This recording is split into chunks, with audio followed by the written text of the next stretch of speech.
everybody, and today we'll continue the series of short excerpts from this great book, Tim Hypothesis. The purpose of these small, very short excerpts is uh, to encourage people to read this revolutionary book, which has taken human thought, I believe, to the peak.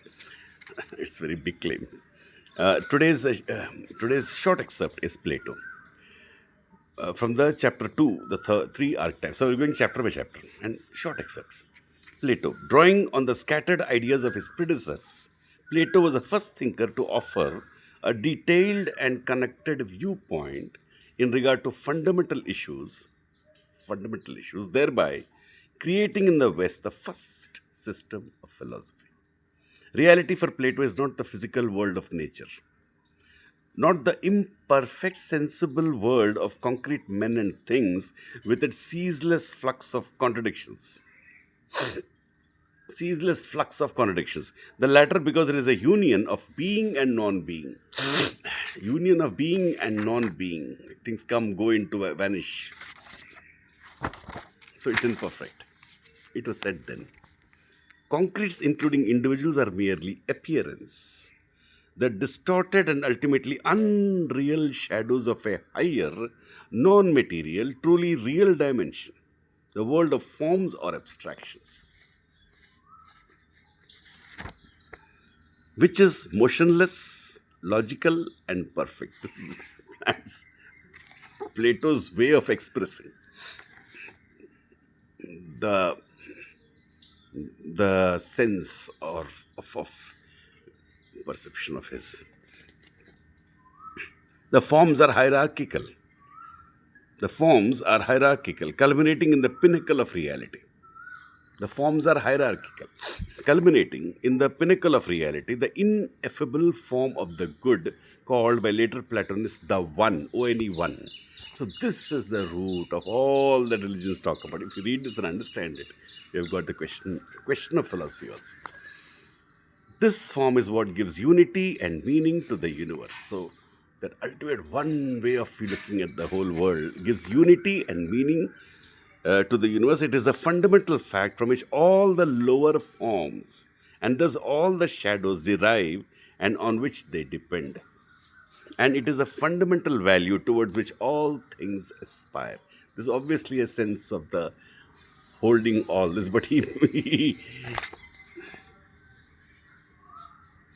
I don't know, did he really take it literally? Uh, that's the essence. Okay, so he says Plato's epistemology is a corollary of his metaphysics and vice versa. Since knowledge is what is real, it cannot be based on sensory observation, which has no access to a non-material reality. So obviously, this whole thing is what are the senses and what is my grasp? It's actually what is knowledge conceptually.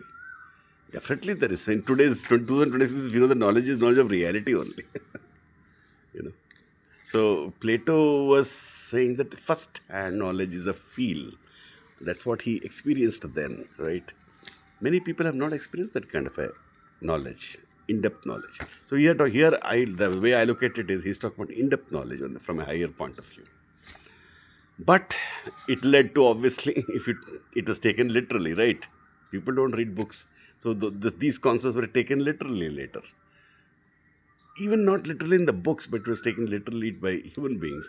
And the old concepts of God kept getting newer and newer forms. And the common man doesn't know all this. He thinks that there's a God up, and that's what Christianity says. Christianity doesn't exactly say that. Most people think that it's like that.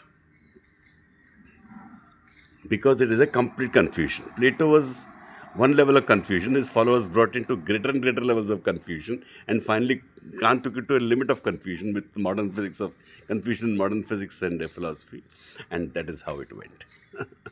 That is all detailed out in this book. Okay, and how it affected education, how it affected politics.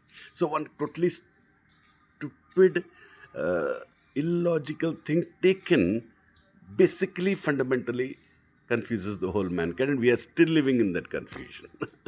So that is why I call this book the pinnacle of thought. Once you know all these basics, at least you will be very clear. And that is a good thing. No? Also, you will be very clear, and also you will be very light-hearted because you know everything. And once you know everything, in essence, important things. You are liberated intellectually. Yeah.